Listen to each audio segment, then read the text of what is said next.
the way that you saw the exact same message, the exact same strategies being executed on every campus across the country was not an accident or just a grassroots movement. It was a very well paid effort. And I think even too, just to hear what Charlie's saying that, hey, don't take their strategies, but have people hear directly from Israeli government about why they are the America's best friend in the region. Well, hi again, everybody. Mike Andrews, Aaron Baer joining you on The Narrative.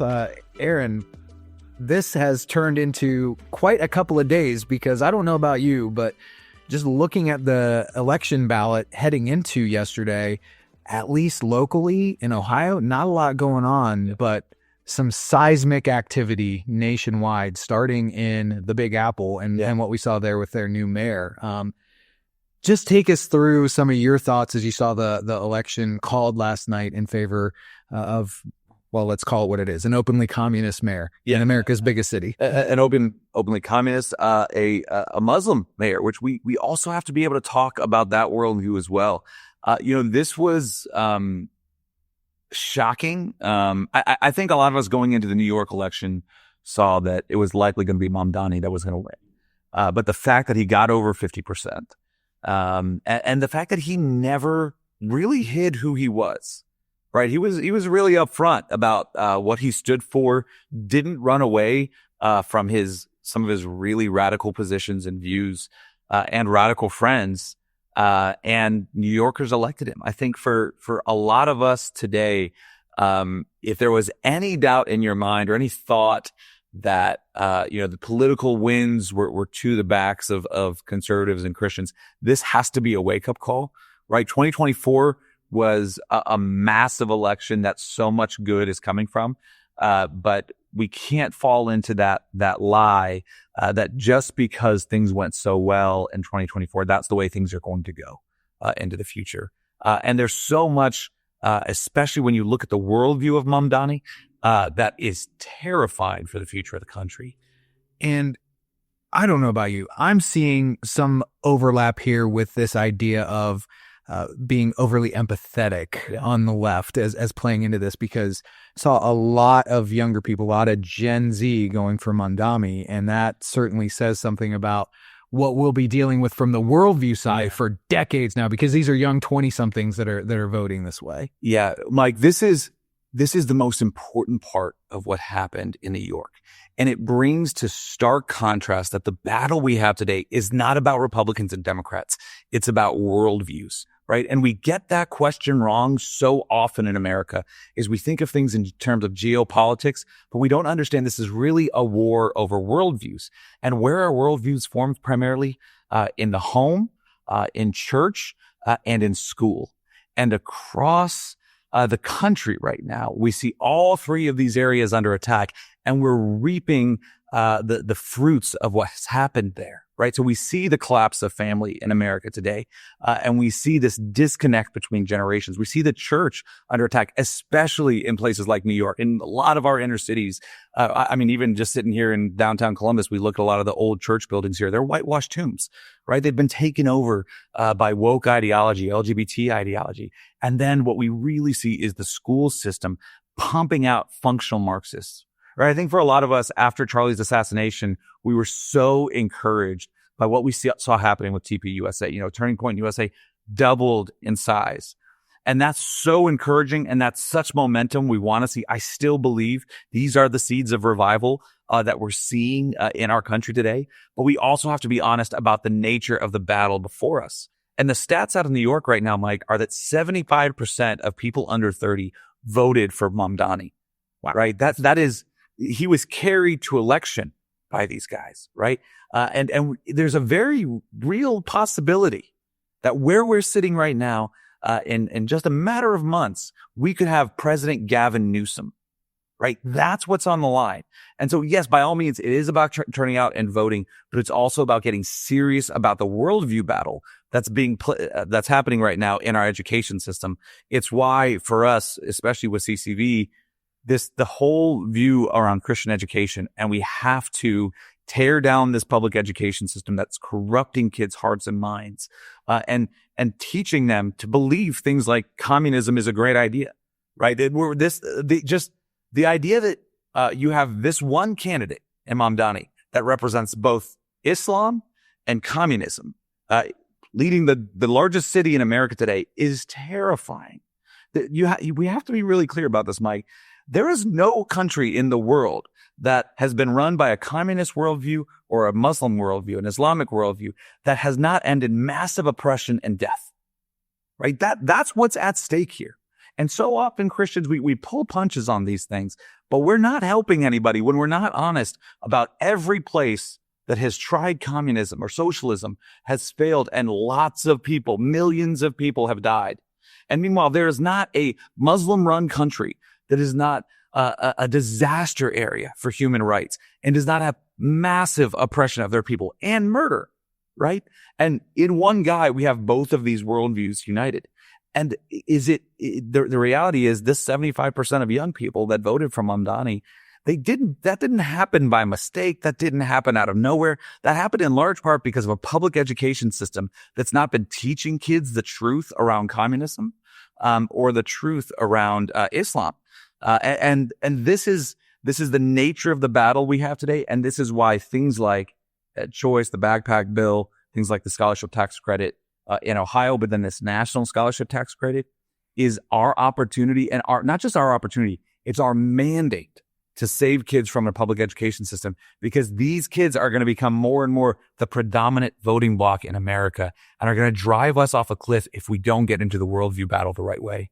Yeah. And the other piece to that is we need pastors speaking up too. Yes. Because to your point that you're making here, Aaron, we need to be able to call out evil when it's evil and not pull that punch just because it's somebody who's from a minority population or that type of thing. We need to be able to say it with clarity, and we need our leaders in the pulpit saying with clarity, this is against the Bible, this is against Christianity, and we need to stand against it. And that's where so much of our pastoral training and ministry fellowship program and things like that are coming into play. 100%. And I think this is where worldview, we misunderstand the depth of what we're talking about when we talk about worldview, right? Worldview is not just what are your political positions on the key issues of the day, right?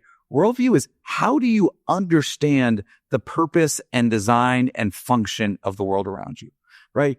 If you believe in an all-powerful, eternal, omniscient, omnipresent God who created everything, and his natural laws, his laws of gravity and nature and things like that are intricately intertwined with his moral law, you understand that there is a function and a purpose and a way that we are all called to live that allows for human flourishing, right? The idea of recognizing the inherent value and dignity of every human life formats every way that we build and order our life and our society, right? This was the predominant worldview of the founders of our country, right? And it's no surprise that at the same time that this is something Os Guinness has written about, at the same time the American Revolution was going on, which was based on Christian ideals, there was also the French Revolution that was going on that was based on really kind of atheist ideals and really seeds of Marxism in many ways. Mm-hmm. That revolution devolved into mass murder and all types of chaos and evil that perpetuated Napoleon Bonaparte and all these types of terrible things. What did our revolution bring here? A nation that has become, surely over time, a more perfect union, right? A nation that had its flaws and had its issues, but founded on these high ideals that's allowed us to root out a lot of those problems. The issue we're facing now today is that those foundational Christian values, Christian worldview that formed our culture and our country are now being not just eroded, but replaced by a communist worldview, or in some places like Dearborn, Michigan, an Islamic worldview. And again, I was thinking about this the other day.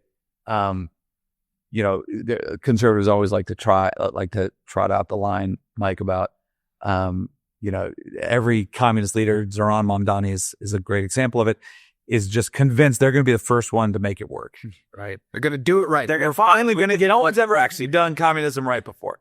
But I really think there's something to be seen about, especially you look at under the Biden administration when we had millions and millions of illegal immigrants pouring into our country, right? And a lot of them from South America. no one ever asked the question of these folks, hey, it's a really dangerous and far hike to come from, all of these South American or Central American countries up into the United States. It's dangerous, all these types of things. Why aren't they trying to get into Venezuela? Venezuela is a lot closer for them to get to, right? It's right there. It's run by a communist dictator. And if communism is so great, why are they trying to come here and not there? And it's because communism fails and kills people. And the American form of government, again, CCV exists because there's still flaws. We're not fully living up to the American ideal in America. We want to continue to make us a more perfect union. But we are the best thing going. But we won't be if people like Mamdani or people like Gavin Newsom gain control and continue their march through culture and politics. And it would be one thing if this was only an election result in New York City, which is very liberal, but we saw some results out of Virginia too. And that's a state that has been blue, but we've also seen a Republican governor there lately, and they will occasionally go red. Trump on there. Yeah. The Virginia one especially is concerning in a whole other way, around, Jay Jones, the Attorney General, right? So Jay Jones, in some ways, especially talking about friends in Virginia, they really gave it all out effort, there. And it's always a tough cycle in Virginia after a Republican wins president. They have the election just a year afterwards. So there tends to just naturally be that momentum. But I think the thing that was the most surprising was that Jay Jones won, and is by all accounts just a reprehensible individual, right? Talking about hoping his opponents were killed, that their kids watched it, and I mean, it just was the types of things, and not apologizing until it gets exposed, but not apologizing in the moment on it.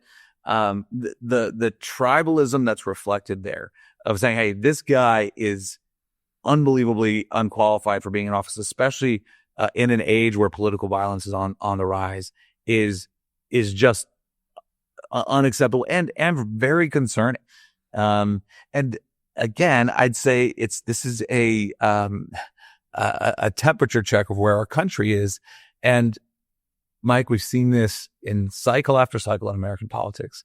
But Christians do this especially, that after an election gets won, and especially this was a big election at 24, right? Not only did Trump win in convincing fashion, but he also, we Republicans won the House and the Senate, right? Christians all too often say, okay, we did our job. Let's pack it up, and Trump's going to take it from here, or Bernie Moreno's going to take it from here. JD Vance is going to take it. And we see what happens if we check out or let our guard up for a moment. Yeah. So what's the call to action then? Like what's the big takeaway here in Ohio as you look at these two national stories, Aaron? Man, I think it's a few different things. I think one, elections matter, right? And we can't let our guard up. We ought to be keeping things driving forward on things like voter registration, all those types of things. But, we've seen this throughout American history. And I shared a devotion with the staff that maybe we could talk about here some other time. But I think in New York, there's a great example of this. If somebody would have told us in 2001 after 9/11 that in 25 years an Islamic communist would be the mayor of New York, we'd be blown away, right?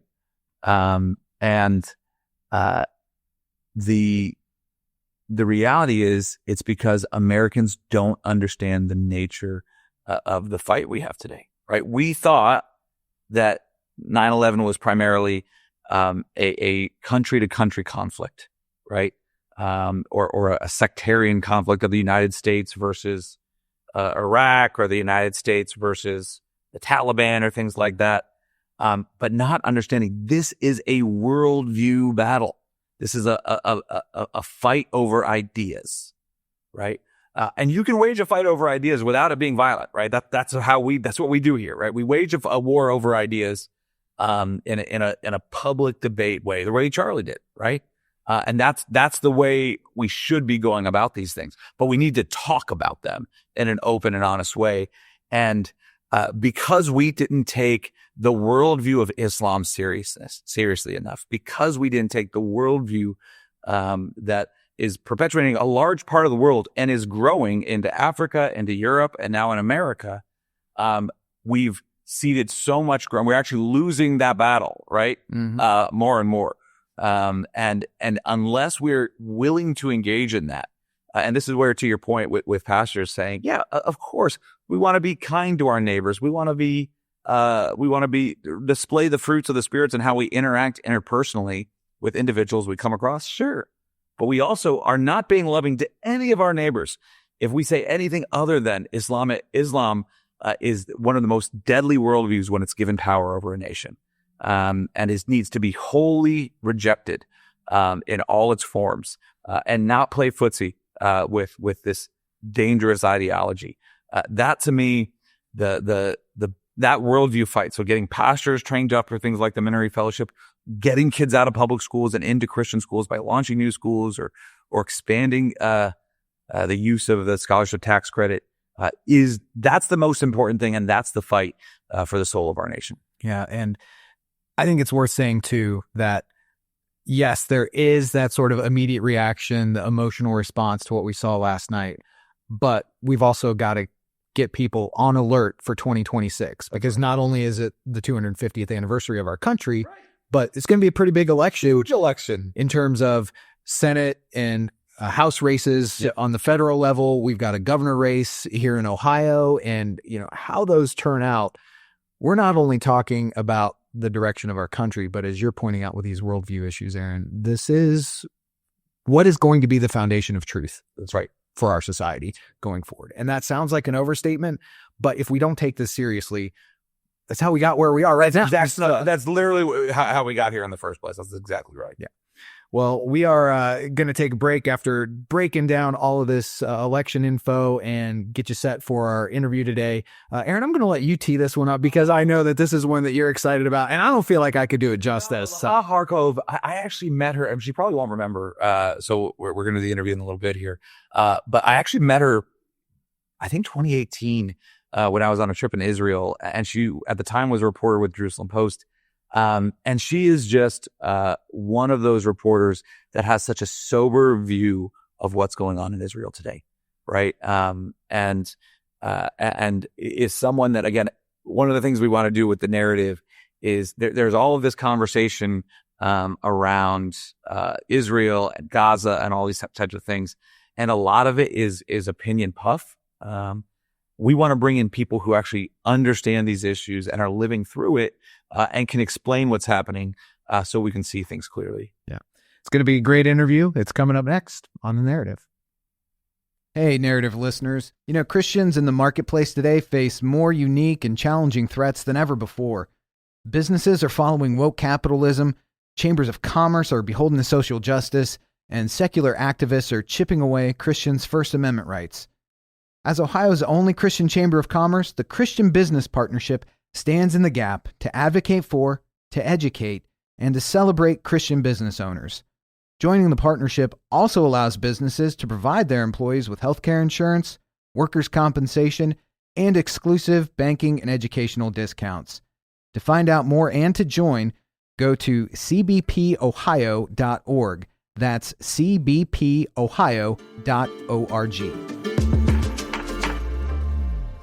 And welcome back to The Narrative. Aaron Baer, David Mahan, Mike Andrews had to run off on us to actually, I think he does work around here. Most of the time we just sit around and I've never seen. Well, exactly. Because you don't do work. If he's not in this room, I don't never see him. But have a great conversation that I've really been looking forward to, especially since the hostages were returned to Israel from Gaza. One of the first people I wanted to try to get on the podcast was our guest with us, Lahav Harkov from the Jewish Insider. She actually used to be at the Jerusalem Post. That's actually where I came across her 6 or 7 years ago when I was in Israel with AIPAC and getting to hear about the situation there. And since that time, she's one of the first reporters I go to really understand what's happening. For all of us that consume American media, getting even just the basic facts of what's happening on the ground of Israel is not an easy situation. But Lahav is one of those reporters you can rely on. So thanks so much for joining us today, Lahav. Thank you. And thank you for that very kind introduction. Well, I actually, before we get to what's happening in Israel right now and how things are going since the ceasefire came into place and the hostages were returned, I really want to look to American politics right now because we're recording this on a Wednesday. We'll be posting this on Friday. But a lot of us have been really shaken by the outcome of the election in New York, where Zoran Mamdani was elected mayor with over 50% of the vote. David, what did you say the Jewish vote went for? 33%. 33% of the Jewish vote going for somebody who's a pretty outspoken anti-Zionist, anti-Israel leader, anti-Semite, I'd go so far to say, and someone who also swept up a lot of the youth vote. I saw a Fox News poll said over 75% of the vote under 30 went for this guy. Lahav, in Israel, how is a vote like this received and perceived on a day like today? Well, first of all, I'll tell you something funny that I don't think really is telling about Israel, but it made me laugh, which is that yesterday when the vote was actually happening, I heard like a news bulletin like in the middle of the day from Israel's public broadcaster, which is like liberal, but it's not like super left-leaning or anything. But then they just said like the polls opened in the New York mayoral race. The leading candidate is a 34-year-old Ugandan-born Zoran Mamdani. And then they just moved on to the next thing. And I was like, maybe you're missing some pertinent information for all the secrets I guess around with the Ugandan candidate that he talks about, a communist Muslim candidate, how the socialist Muslim, how he describes himself. But there were a lot of responses from across the political spectrum in Israel. Not necessarily names Americans would have heard of, but and it was to some extent partisan, where people on the right were like, this is really bad. Some said Jews should leave New York and move to Israel. And some said, Jews should just be prepared for a wave of anti-Semitism. And then as you moved more, like, there's like a left-leaning member of Knesset who has like strong ties with diaspora Jewry, and he said something like, this is a negative trend and everything, but also like people shouldn't freak out over it because it's a local election. People aren't voting on foreign policy, right? So that's different perspectives. And then in Israel, there's actually a communist party, small, but they have a few seats in the parliament, and they were really happy. Yeah, wow. What do you feel like? I mean, you live in one of the most religiously diverse countries in the world, right? What do Americans often not understand about Islam? And maybe not individual Muslims, but a lot of the governments that are run by Islamic worldview or Islamic forces. Like, I don't want to. I'm definitely not like an expert on Islam, but the governments in this region are not, or the countries in the Middle East for the most part are not free countries. They don't hold free and fair elections. These are leaders who are there just because in many cases their father was the leader, and often that leadership was attained either because the people who colonized that land appointed them or through violence, right?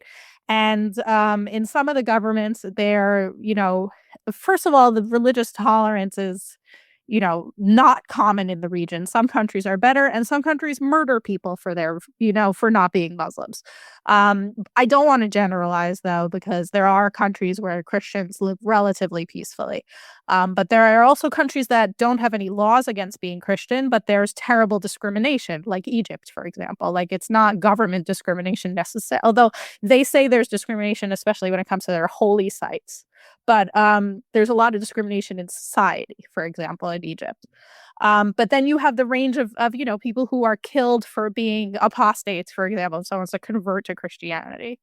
So this is a region where sadly freedom and democracy have not come for the vast majority of people.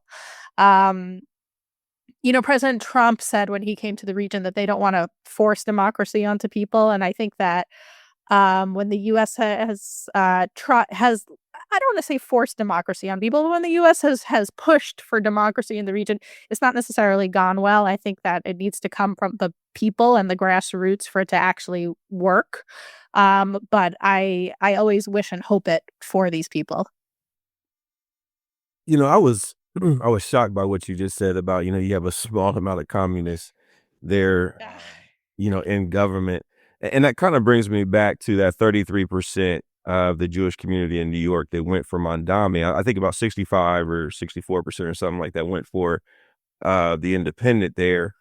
Um, but this guy, like Aaron says, he's a socialist, Muslim guy, untested, really unknown until this election last night. He's agreed with the phrase that globalized the Antifada. Yeah. Right? Like, I mean, outspoken. he protested against Israel and basically celebrated the October 7th attacks. In October 2023, he spoke at a demonstration, an anti-Israel demonstration.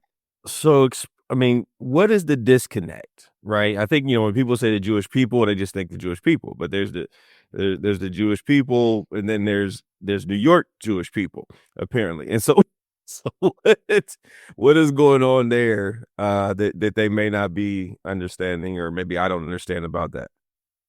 So first of all, I want to just say about the Communist Party in Israel, it's mostly Arab. They get 3 or 4 seats in the Knesset, and they usually have one token Jew, but it's mostly Arab. So it's a different situation. But in New York, it's not only in New York. They have in some other places too. But in New York, there's like a relatively large concentration of like ultra progressive Jews who are anti-Israel, especially in the like very progressive neighborhoods of Brooklyn. And I often feel like, America has been a safe haven for Jews and one of the greatest places for Jews ever in history. And with that safety and that comfort comes complacency. And I just think that there are some people who frankly are privileged that they have not had to feel in their lifetimes, and maybe not even in their parents' lifetimes, why Israel is necessary for the Jewish people. But they're not listening very well to their fellow Jews when they tell them, because when you're in New York, and even specifically in Brooklyn, for example, there's communities of Jews from the former Soviet Union who only came over in the late 1980s and the early 90s that faced persecution. And more Jews from the Soviet Union went to Israel than America, not necessarily by choice, because back then the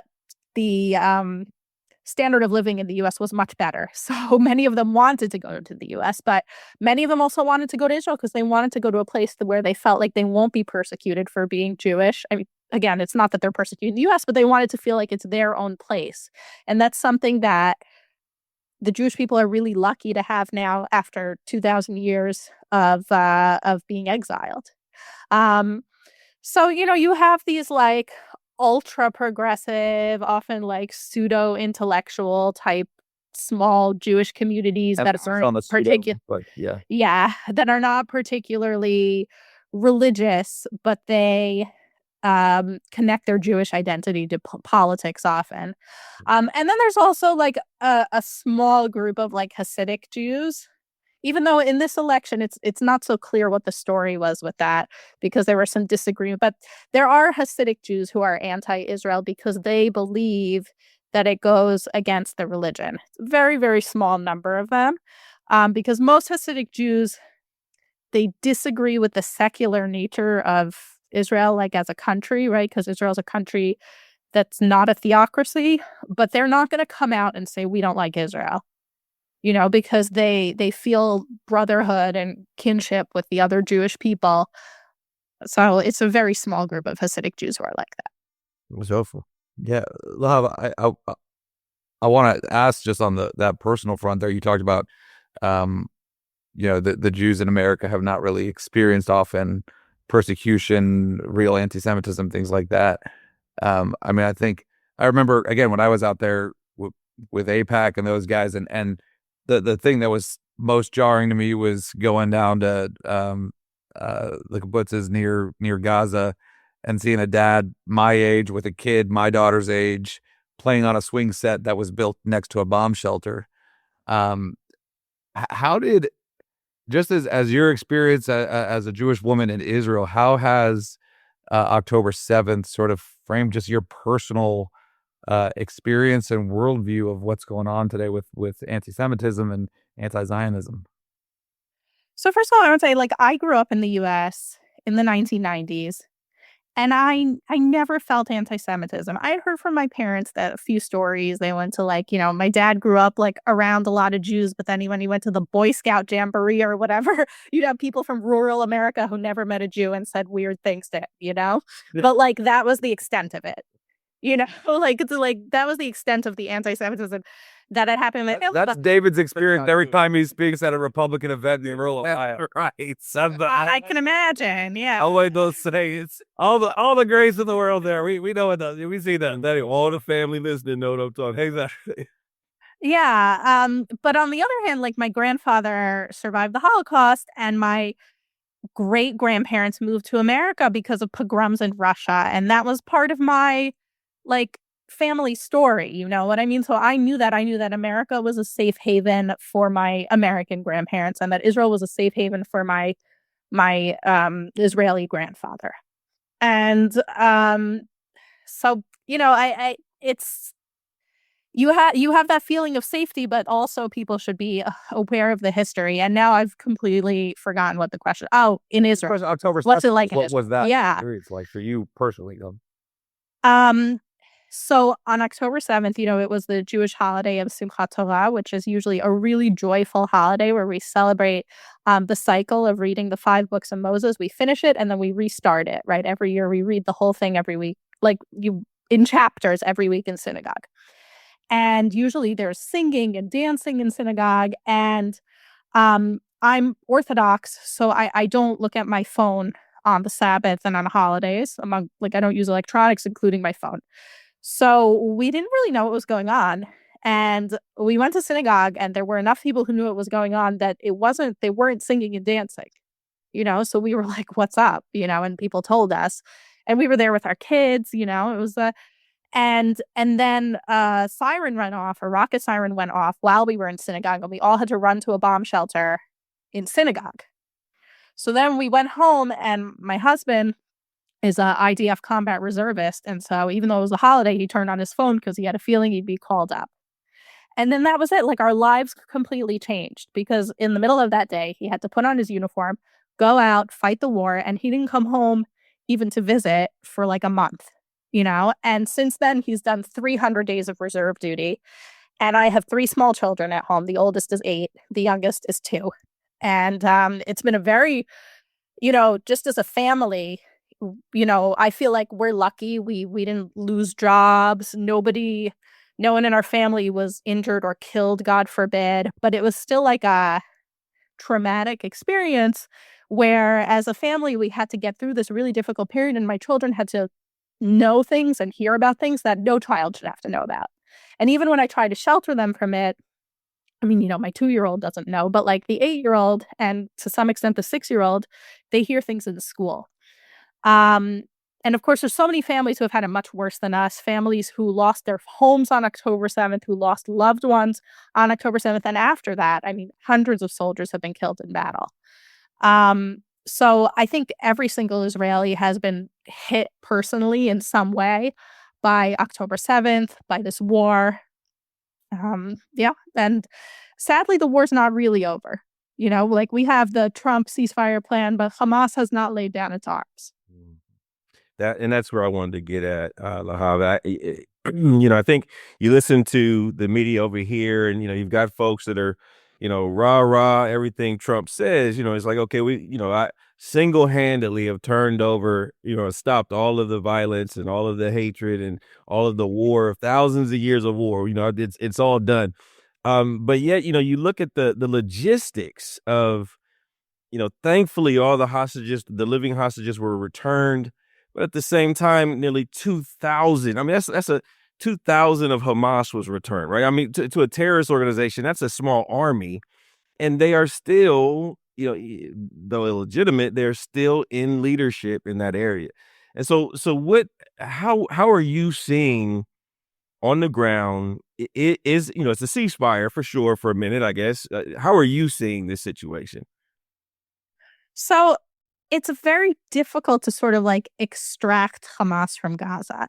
I don't like when people say in Gaza everyone is Hamas, because like I believe civilians should be protected as best as we can in a war zone. But on the other hand, Hamas was the government of Gaza for 18 years before the war started. So everyone from, the actual fighting terrorists themselves to the garbage man was being paid by Hamas, right? And so it's just very hard to separate those two things. But the best way that it could be done is to try to take Hamas's weapons away. And so that's one of the steps, right, in President Trump's plan. Right. President Trump's plan, most of it, I think, is a really good plan in theory, but the plan is missing, like, it's an outline. It's not a real plan. It's missing the details, right? So now we have this issue where Hamas needs to be disarmed. And that was also one of Israel's goals in the war starting in October 2023 already, to disarm Hamas. And Israel made a lot of headway, but has not finished. And there's this international stabilization force that's supposed to come in and replace Israel in most of Gaza. Right now, Israel's holding 53% of Gaza, and in the other 47% of Gaza, Hamas has come out from their underground tunnels basically to run the place. And soldiers from a bunch of different countries are supposed to come in and replace Israel, except for a thicker, like wider buffer zone than what had existed before. What existed before was just like 10 yards or whatever. That goes LA Bell or something like that. I keep hearing about. No, so the buffer zone, we're not there yet. Israel is in the 53% of Gaza that Israel is in is now the yellow zone. Okay. It's just the map that came with President Trump's plan has a few different colored lines on it. So the first line it's like standard, right, to just differentiate. And so like the line to which Israel withdrew now happened to be yellow on the map. So they're just calling it the yellow zone, basically. Yeah.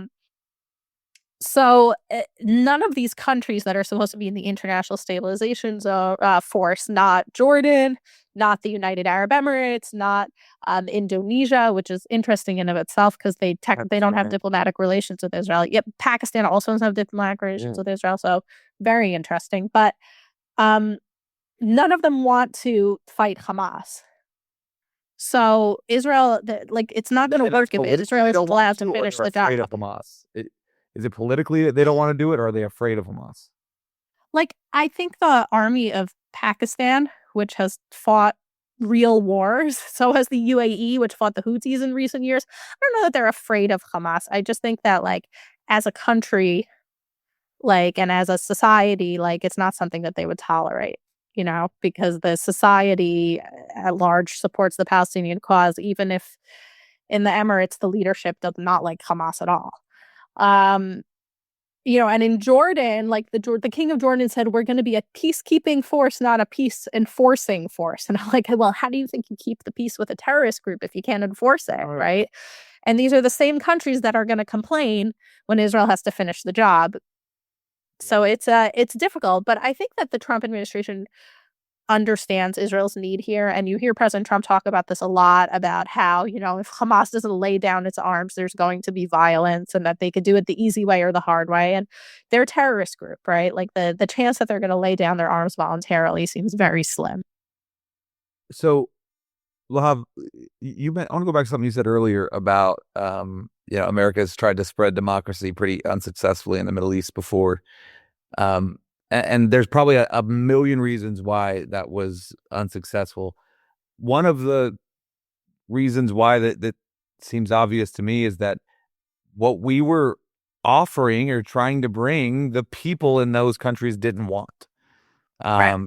And that's my question about Gaza right now is there a majority, and if not a majority, even a strong subsection of people in Gaza that at least want not Hamas, if not Gaza, or if not Israel, if not democracy, just not Hamas? Is there a strong enough to build a political movement, anti-Hamas vibe in Gaza? So I think yes and no. When you look at polling, there's really only one Palestinian polling outfit that's considered really professional. But you look at polling, and there are enough people who would want an alternative to Hamas. Maybe not a majority, but a significant minority. But on the other hand, historically, Gaza has always been a hotbed of radicalism. In the late 1970s, Israel signed a peace agreement with Egypt, and Israel gave back the entire Sinai Desert, which it had conquered in 1967. And Israel offered to give them Gaza too, because it's right there, it borders on Egypt. And Egypt didn't want it because they knew that it was a hotbed of radicalism, and that's just long been the case.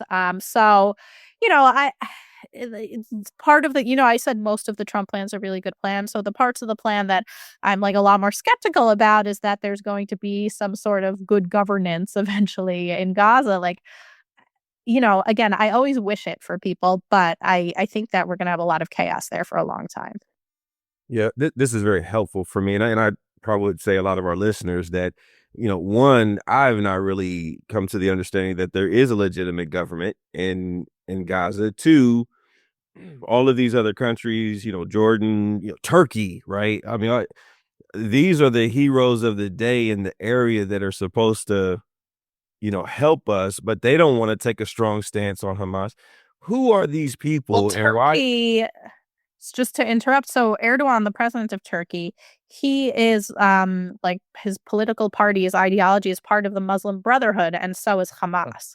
So it's not just that he doesn't want to take a stand against Hamas, he to a great extent supports Hamas.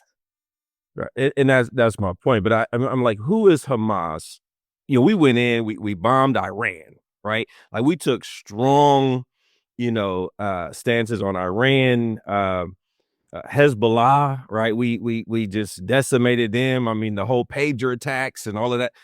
What is it about this small band of terrorists that really is kind of laughing at the entire world right now? So, I think we have to go back 20 years, right? 20 years ago, Israeli Prime Minister Ariel Sharon, well, first of all, I'll say 20 years ago to how the U.S. and Israel worked together to mess up Gaza even worse than it already was. And so it started with Israeli Prime Minister Ariel Sharon, who decided that Israel should unilaterally withdraw from Gaza. He said, this place is a basket case. There's about 10,000 Israelis who live there, and they're being attacked all the time. And we're using too much resources to protect these 10,000 Israelis. Why don't we withdraw? And the world will give us credit because we'll be like, look, we're giving this land to the Palestinians, and they can start a state in this land, right? And the Bush administration was actually skeptical about it. Dick Cheney passed away this week, and he was very skeptical about it. But they ended up going with it. And then after it happened, right, the Bush administration was very into democracy promotion. And Condoleezza Rice came out with a book a couple years ago about the sort of mixed results of promoting democracy around the world. And she has a whole chapter about Gaza. So they really pushed for the Palestinian Authority to hold an election in Gaza the following year. And Hamas won the election. And then they killed all of their rivals. So the Palestinian Authority couldn't really operate in Gaza because almost everyone from the Palestinian Authority was murdered. They continued to demand salaries from the Palestinian Authority for all of the government bureaucracy, but they had killed anybody who was a real leader and not a middle manager. So the U.S. and Israel both have some blame here for leaving Gaza to become like an even more chaotic place than it was. And so then when you talk about the legitimate government of Gaza, like on the one hand, like these people elected Hamas. On the other hand, Hamas is a violent dictatorship that didn't really allow them to choose anyone else for 18 years. Right. I've got so many more questions to go here, but I just real quickly here. I mean, it seems like we don't hear much about Hezbollah in the news as much as we used to. What's the status of both Israel's nuclear program and Hezbollah? So in the last few days, there's actually been greater clashes between Hezbollah and Israel, and the U.S. envoy, Tom Barrack, has sort of been trying to intervene, and it's not clear how things are going to move forward there because part of the ceasefire agreement which came in just right before President Trump was voted in, but they supported it. Like his transition team also supported the ceasefire agreement, was that the Lebanese army would disarm Hezbollah, and the Lebanese army would be along the border between Israel and Lebanon. But the Lebanese army, I mean, it's similar to what we were saying in Gaza. They don't really want to fight Hezbollah. And so it's not working. It's been a year and it's not really working. And there's concerns in Israel that Hezbollah is once again manufacturing missiles, and that missiles are being imported through parts of Syria that the new Syrian president doesn't really control that well. And I mean, imported, it's being smuggled. And so there's a lot of concerns. From Iran through Syria. All right. So Iran is still sending weapons to Hezbollah and Hamas. That's still those two groups' primary, Mostly Hezbollah, because Israel has better control of what's going on in Gaza. That's good. In terms of Iran and its nuclear program, I think it's clear that it's been scaled back significantly.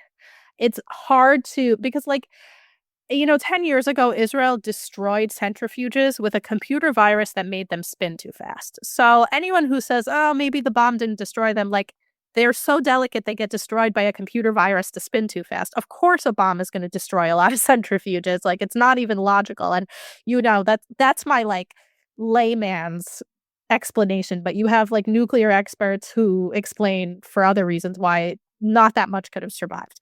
But on the other hand, we don't know exactly, because they have not let UN inspectors in. Even when they do let UN inspectors in, they don't let them in everywhere. But there's just been 0 UN inspections since the 12-day war between Israel and Iran. Last week, there was some talk that UN inspectors are going to be let in. And then we might get some sort of report, at least on the parts of the plan that they can see. So I want to turn just a little bit to Israeli politics, and then bring it back home to America here. I remember before October 7th in 2023, Benjamin Netanyahu's grip on leadership in Israel seemed to be fading. It seemed like he wasn't going to be prime minister for much longer. And October 7th, he obviously was criticized, in my view, rightly, for not being more prepared for this type of attack. But it seems also that folks kind of rallied around him and have really supported his aggressive stance and his posture to protect Israel. Now that somewhat of a ceasefire deal, the hostages are home, what do you think is, and I'm sure this is hard to say, but what do you think is the future of Benjamin Netanyahu as prime minister and in power in Israel? So, first of all, next year is an election year in Israel by law. There has to be an election in a little less than a year from now by law. But in a parliamentary system, an election can be called early for various political instability kind of reasons. And I think that there will be an election, maybe even a few months early, because his coalition is not so stable right now for reasons that are domestic political reasons.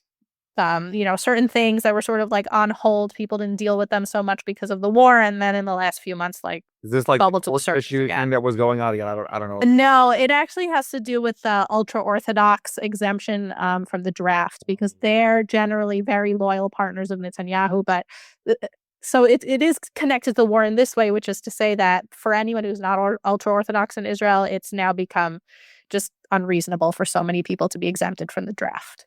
And so it's become a political hot potato, and it's made the coalition very unstable. So I don't know how much longer his coalition will last, but Netanyahu has already said he's going to run again.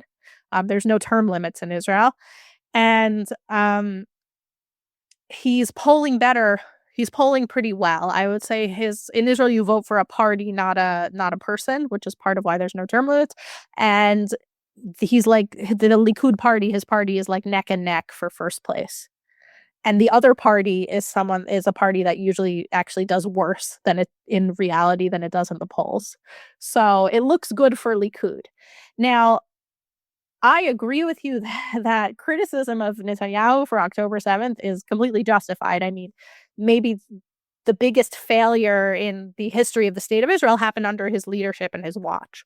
But there was a poll taken a couple weeks ago about who do you credit for releasing the hostages, right? 95% of Israelis said President Trump, which like try to get 95% of Israelis to agree on anything. That was amazing to me, right?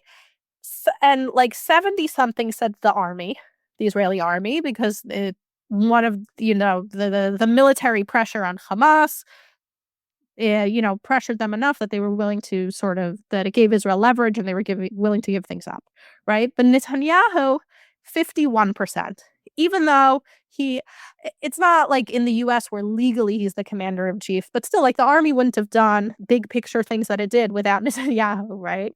But he doesn't get that credit. Even 25% more people give the army credit. And so I think we're just like on partisan lines again.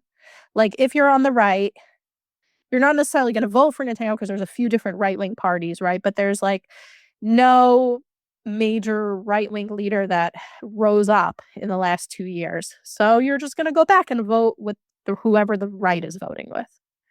And I hear people who are on the Israeli right who are frustrated with this. They were frustrated before the war, some of them, and now because of the failure of October 7th, they're very frustrated. And it's like there's a bit of a political leadership vacuum in the sense that like really people rose up to try to challenge Netanyahu in the past and they lost. And now in this era, nobody really has done it. So in terms of, failure to prevent the initial terrorist attack, looking forward to preventing further terrorist attacks, it was my understanding that Israel knew that there were several systems of tunnels between Gaza and Israel, and they just kind of, many of them to a large extent were ignored. I know that there was a huge campaign to destroy many of the tunnels, but what is the situation with the tunnels? Because it seems like, how do you prevent another terrorist attack like you just dealt with if the tunnel system is still intact? So the nuance is a little different. The tunnels from Gaza crossing into Israel had been blocked and plugged up and different things that happened years before. October 7th happened above ground entirely. Israel had this high-tech fence that had all kinds of sensors and cameras, and they had people sitting in rooms with computers watching everything. And then Hamas bulldozed it. So, like, there's... I mean, they like were smart and they knew where the watchtowers were and they managed to shoot some of the cameras so that people couldn't see. They didn't just bulldoze. I don't know, but they were, it just shows how much you can't rely on technology. And the intelligence failure also shows you that you can't rely on technology because people ask, Israel had amazing intelligence. Like the Mossad did amazing things in Hezbollah with the beepers operation, and they killed the leader of Hamas when he visited Tehran, right? Like all these things that you need great intelligence for. What was the failure in Gaza? Israel thought they're right next to us. We can just eavesdrop on their calls and hack their computers and we'll know what's happening. And they didn't have spies on the ground. Whereas in other places, Israel had spies on the ground. So I think one of the big lessons here is that people on the ground are as important as technology. You need to have both for things to work, both in intelligence and in military, because a lot of times when Hamas would attack Israel with missiles, the response would only be airstrikes. But you actually need people on the ground to a lot of times to find where weapons are stored and to destroy those weapons and things like that. So that's part of it. I think that they need to dedicate the manpower. Israel's also one of the lessons is that Israel's going to have this broader buffer zone in Gaza, right? Where before you would have the fence of Gaza would be 10 yards away from people's houses in these kibbutzes. And now it's going to be 2 miles away. And there's going to be soldiers patrolling all the time instead of just cameras. At least that's the plan. I hope it really happens. It's clear that it's necessary. Yeah, exactly. So, Lahav, we're going to start winding down here, but I'm going to attempt to ask a question without opening up a complete messy can of worms and ignoring the idiot that is Nick Fuentes and the cowardly interview that Tucker just did with him. And I do, though, want to talk about Charlie Kirk and something that Charlie was actually 2 weeks after he was assassinated, he was supposed to come speak for us, and Charlie Andrew Clovette, his spokesman at TPUSA, actually published a letter that Charlie was going to be sending, or did send, to Benjamin Netanyahu, and it frankly reflected some of the concerns I have as someone who runs a Christian organization and loves Israel, but is witnessing. I think the stuff you see on the left with the pro Hamas, pro Gaza protesters, it's very unfortunate. It's very frustrating. It's not surprising so much anymore. It's what we've come to expect from some of the thinking on the left. What is concerning is some of the voices on the right, and even within Christian circles, the lessening of support for Israel. And I thought Charlie raised some interesting points in that letter where he said, hey, Israel has not done a great job of directly speaking to the American people and to Christians in particular, maybe even taken for granted that Christian support is going to be there for Israel. It's something I'm genuinely concerned about today, especially when in some Catholic circles I'll see too of support for Israel, not crashing, but not being as strong as I'd once seen it even 10 years ago. Is that understood in Israel today? How is that perceived? And are they trying to address helping Americans understand why Israel is, setting aside even some of the religious and spiritual connections that Christians have to the Holy Land, even just the political importance of a partner like Israel? I think on the one hand, Israel's leaders understand this. And I'll give you an example. There was like a situation where evangelicals were having trouble. Evangelical like educators who were working in evangelical organizations in Israel were having trouble getting visas. And apparently the U.S. Embassy had been trying to work with the Israeli Interior Ministry to work it out, and it was going really slowly. And then Ambassador Huckabee said something in public about it. The next day, Prime Minister Netanyahu himself jumped in and took care of the problem. So, that tells me that Netanyahu realizes that he doesn't want to do anything to antagonize evangelicals. But the problem is like a cultural problem or about the atmosphere in America, which I agree with Charlie Kirk's letter that Israel can be doing a much better job to take care of, but it's also a lot harder, right, than solving a visa issue locally in Israel. Right. And Israel needs to sort of professionalize. They need to hire more Americans to do this work. Although, when you hire Americans, there's like FOIA, and then you get this stupid rumor that people get paid $7,000 to post about Israel, which is not what the document actually said. But it was someone who did very bad math, basically.